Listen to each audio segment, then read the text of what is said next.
જય શ્રી કૃષ્ણ. ગુડ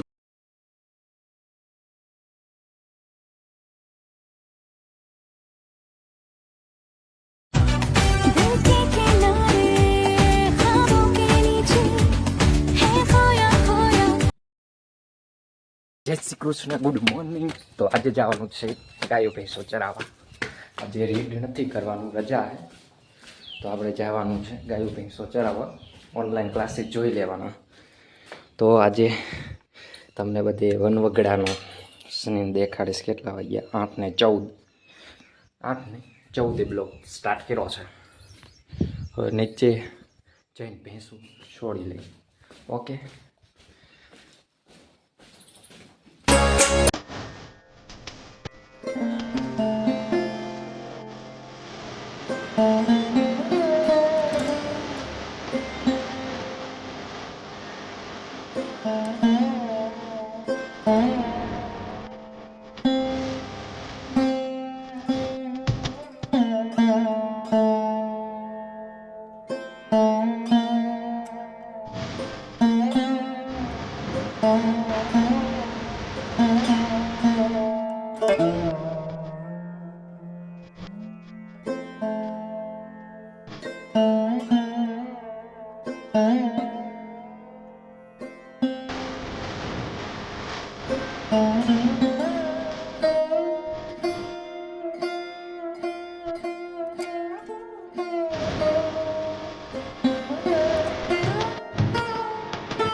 અત્યારે લગભગ કેટલા વાગ્યા ખબર?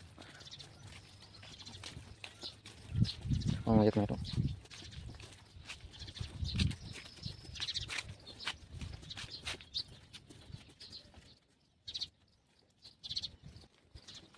સ્ક્રીન લાઈટ ઓછી એટલા માટે દેખાતી. કેટલા વાગ્યા? 8:17. તો હવે લગભગ સાંજના 5 વાગે પાછા લાવવાના. ત્યાં સુધી ચાલવાનું.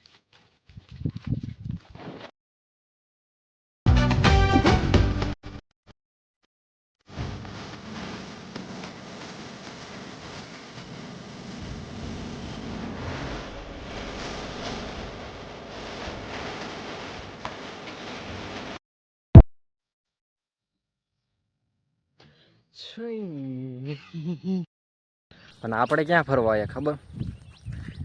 વનવગડામાં. તો આજે તમને જે થોડુંક કહીશ, એક વેલ છે. મોસ્ટ ઓફ ગામડામાં હોય ને આને તો ખબર હોય કે આને શેની વેલ કહેવાય.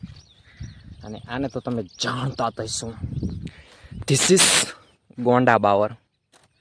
जो गांडा बावर होता है उसकी जो सुई होती है बहुत लंबी होती है और एक बार चुप जाती है तो अम्मा अम्मा हो जाता है. और આનું નામ શું છે? બોલો તો ગાંડો બાવર હતો. આને શું કહેવાય? અમારે આ સાઈડ લગભગ તલબાવરી કહેવાય. તલબાવરી કહેવાય આને. જો આવું કંઈક હોય તો તલબાવરી કહેવાય. અને બીજી એક તમને વેલ દેખાડવાની છે. એને શું કહેવાય ને એ કોમેન્ટમાં કરજો. એને શું કહેવાય એ કોમેન્ટમાં કહેજો.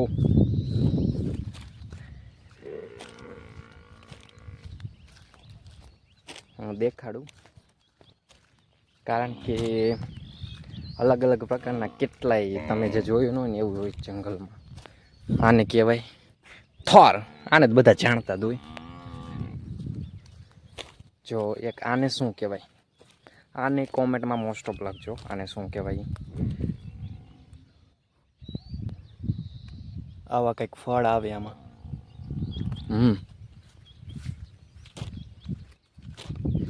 અને એ વેલ હજી દેખાતી નથી. હું તમને જે દેખાડવાની કોશિશ કરું છું ને એ હજી નથી દેખાતી. પાયરી. આને શું કહેવાય ને આ વેલ મોસ્ટ ઓફ જણાવજો. જો કે આમાં એનું ફળ શું કહેવાય એનું ફળ નથી દેખાતું. જો આ પ્રકારની આવે કંઈક. આવી વેલ આવે આવી. અને આમાં કંઈક ખાવાનું થાય. જો કે અત્યારે મને સાંઈ દેખાતું નહીં. ગોતવાનું કોશિશ કરું છું પણ લગભગ નહીં જડે. તો એ આપણે ગોતવાનું ટ્રાય કરી તો તમને દેખાડું ને તો તમને ખબર પડે.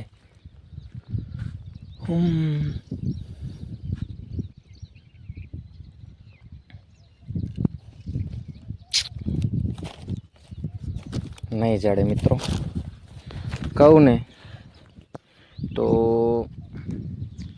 એનો આકાર છે ને એના પાનના આકાર જેવો, આવું જ કંઈક હુડિયું, એને અમે હુડિયા કહી. અને જેવો આવે પણ થોડોક મોટો હોય. તો જો એ નથી ચડ્યો, આગળ જો જળશે ને તો વિડીયોમાં દેખાડીશ. બાકી એને શું કહેવાય ને એ કહેજો.